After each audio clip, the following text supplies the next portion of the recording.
Hello दोस्तों। एक समय की बात है, एक राज्य में एक राजा राज करता था।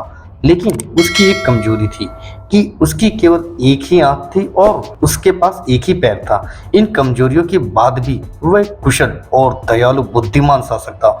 उसके शासन में प्रजा बहुत ही खुशहाल जीवन जी रही थी, किसी को किसी तरह की कोई समस्या नहीं थी। उसी तरह एक दिन राजा अपने महल के गलियारे से टहल रहा था। अचानक उसकी नजर एक गलियारे की दीवार पर पड़ी, जिसपे बड़े बड़े चित्र लगे हुए थे। वे चित्र उसके पूर्वजों के थे, जो कि काफी बड़े और विशाल थे।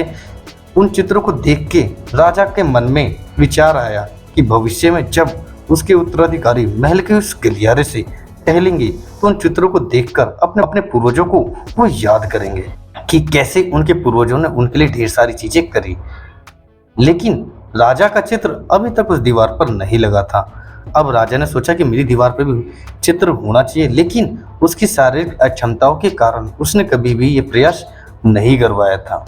वह जानता था कि उसका चित्र अच्छा नहीं बनेगा, लेकिन उस दिन उसने सोचा कि कुछ भी हो, उसे अपना चित्र जरूर बनाना चाहिए और दीवार पर लगवाना चाहिए। और उसके मन में विचार आते ही उसने अगले दिन अपने राज्य के श्रेष्ठ चित्रकारों को, जो सबसे अच्छे चित्रकार थे, उन सभी को दरबार में आमंत्रित किया।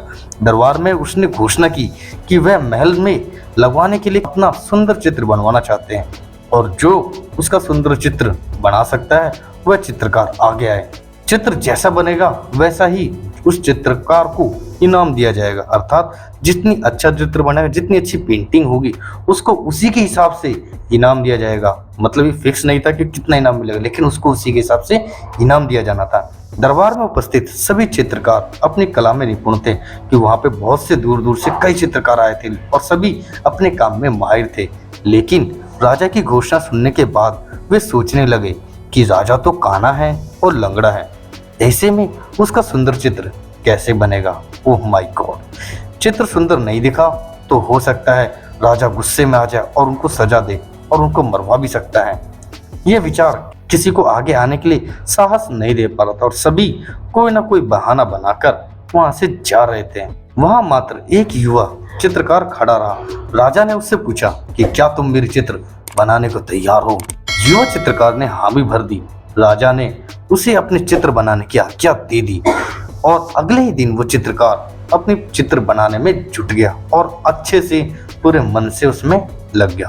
कुछ दिनों बाद उसकी पेंटिंग बनकर तैयार हो गई। अब उसकी पेंटिंग को सबको दिखाने का समय आ गया था, तो दरबार में दरबारी सहित कई लोगों को आमंत्रण किया गया राजा का उस चित्र को देखने के लिए, उसकी पेंटिंग को देखने के लिए कि आप लोग आओ और देखो और फिर बताओ कि पेंटिंग कैसी है। और इन सभी के कारण कि राजा काना और लंगड़ा होने के बावजूद उनकी उत्सुकता थी कि उसकी पेंटिंग कैसे अच्छी होगी और सभी देखने के लिए उस महल में जरूर गए और सभी काफी उत्सुकता से उसकी प्रतीक्षा कर रहे थे कि पेंटिंग उसने कैसे बनाई होगी। और अब चित्रकार को उस पेंटिंग को दिखाने का समय आ गया और जैसे ही उस चित्रकार ने उस पेंटिंग को सबके सामने दिखाया तो राजा सहित सबके मुंह खुले के खुले रह गए। जी हाँ, वो पेंटिंग दरअसल इतनी अच्छी बनी थी कि किसी ने देख के सबका मुंह खुला का खुला ही रह गया। जी हाँ, वह चित्र बहुत ही सुंदर था और उस चित्र में राजा दोनों तरफ पैर करके घोड़े पर बैठा हुआ था, जिसे एक ओर से ही दिखाया गया था और उसमें राजा एक ही पैर पर नजर आ रहा था और उसका जो दूसरा कटा हुआ पांव था वो दूसरी तरफ था। साथ ही राजा धनुष चढ़ाकर एक आंख बंद कर कर निशाना लगा रहे थे, जिससे उसके क्वाने आंख होने की कमजोरी छुप गई थी। यह चित्र देखकर राजा बहुत प्रसन्न हुआ। चित्रकार ने अपनी बुद्धिमत्ता से उसकी क्षमताओं को छुपाकर एक बहुत सुंदर चित्र बनाया था। राजा ने उसे पुरस्कृत किया, उसको इनाम, ढेर सारा इनाम दिया और इनाम के साथ साथ उसने अपने दरबार का उसे मुख्य चित्रकार बना दिया। जी हाँ दोस्तों, इस कहानी से हमें क्या सीखने को मिलती है? इस कहानी से हमें भी यही सीखने को मिलता है कि हमें भी अपनी लाइफ में कोई भी चीज़ नेगेटिव हो, उसके दूसरे पहलू को हम लोग देखते हैं, लेकिन उसके अच्छे पहलू को जल्दी से नहीं देखते। राजा एक पांव से लंगड़ा था और एक आंख से काना था, लेकिन उसके बावजूद भी वो अपनी प्रजा को अच्छे से कुशल और योग्य था। तो उस चित्रकार ने भी उसकी वही अच्छी चीज देखी और उसी के हिसाब से उसने पेंटिंग बनाई। तो हमें भी किसी भी काम के नेगेटिव पहलू को भी नहीं देखना, उसके पॉजिटिव पहलू को भी देखना होता है ताकि हम भी अपनी लाइफ में वैल्यू ऐड कर सके।